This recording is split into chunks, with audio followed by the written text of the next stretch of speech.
दोस्तों, क्या हमारे देश से कभी भ्रष्टाचार खत्म हो सकता है? मुझे नहीं लगता कि कभी खत्म हो सकता है। एक अजीब सा करप्शन थाने से निकल कर आ रहा है। थाने, जो कि हमारे देश की आर्थिक राजधानी मुंबई से थोड़ी दूर पर जाकर है।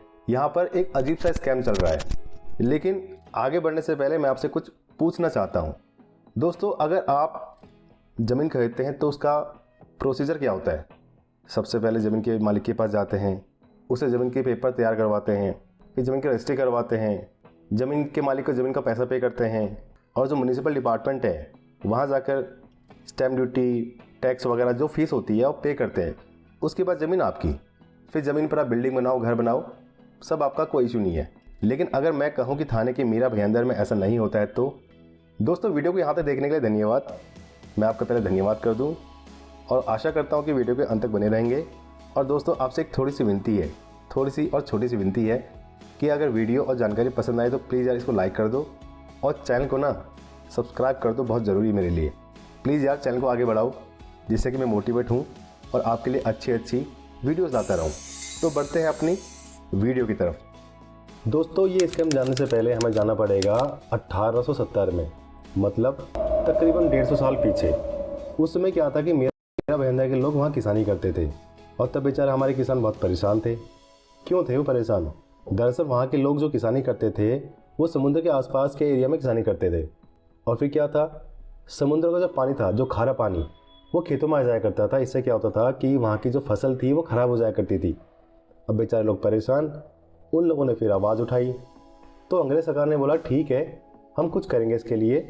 और उन्होंने बोला कि ठीक है, हम इस पर एक बांध जैसा कुछ बना देंगे जिससे कि समुद्र का पानी खेतों में नहीं आ पाएगा। उन्होंने फिर क्या किया, एक ज़मींदार वहाँ के, जिनका नाम था रामचंद्र लक्ष्मण जी, उनको बुलाया और उनसे एक एग्रीमेंट किया। और एग्रीमेंट में ये लिखा था कि बांध के एवज में वो जो ज़मींदार है वहाँ के लोगों से, वहाँ के किसानों से लगान वसूलेगा, और वो भी अगले 999 सालों के लिए। तो फिर ये एग्रीमेंट हो गया। उसके काफ़ी सालों बाद ये ज़मींदार थे, रामचंद्र लक्ष्मण जी जो थे, इन्होंने क्या किया कि एक महिला जिनका नाम था जयाबेन भद्र सिंह, उनको ये लगान वसूलने का काम दे दिया। फिर 1943 में जय नाम की इन महिला ने 3 लोगों को ये काम दे दिया। 3 लोग मतलब 3 भाई थे, जिनका नाम था गोविंद राम, राम नारायण और चिरंजी लाल श्रीलाल। इनको एक काम दे दिया लगान वसूलने का। फिर ये लोग क्या किया, इन तीनों ने एक कंपनी बनाई, इन तीनों भाइयों ने एक कंपनी बनाई गोविंद राम ब्रदर्स लिमिटेड के नाम से, और इस कंपनी के नाम से ये लोग लगान वसूलने लगे। फिर आता है 1945।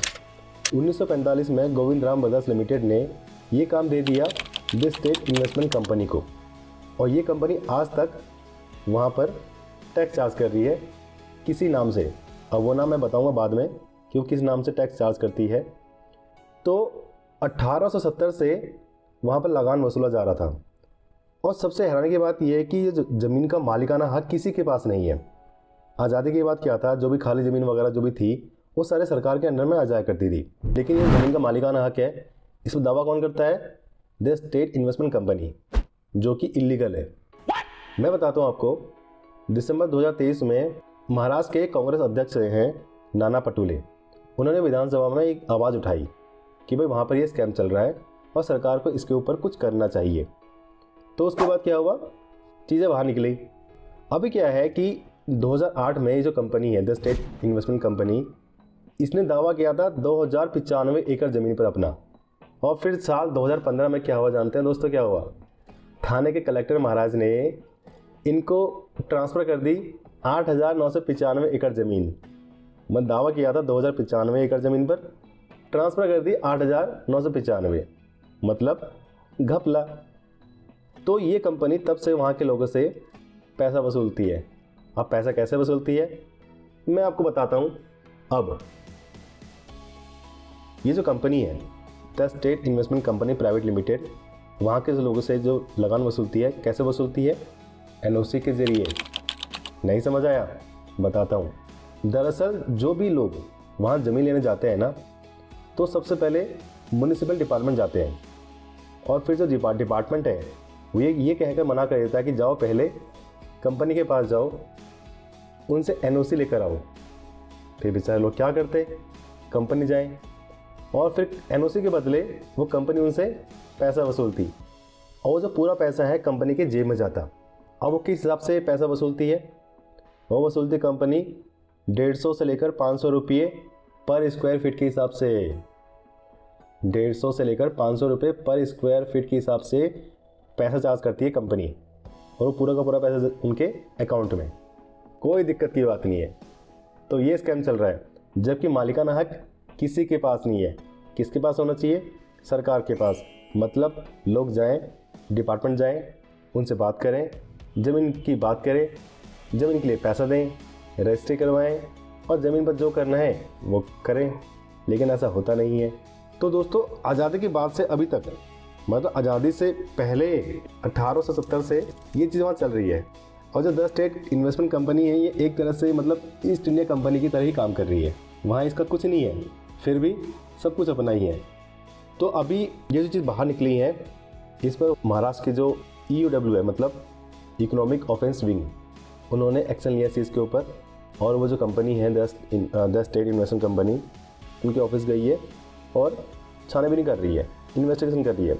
तो हम लोग आशा करते हैं कि जल्दी ये चीज़ बाहर निकलेंगी और वहाँ के जो लोग परेशान हैं, जो इतनी मोटी रकम वहाँ देते हैं, ज़मीन के बाद NOC का पैसा भी देते हैं, मतलब नुकसान पर नुकसान, तो ये चीज़ बाहर निकलेंगी और वहाँ के लोग बेचारे बचेंगे इस चीज़ से।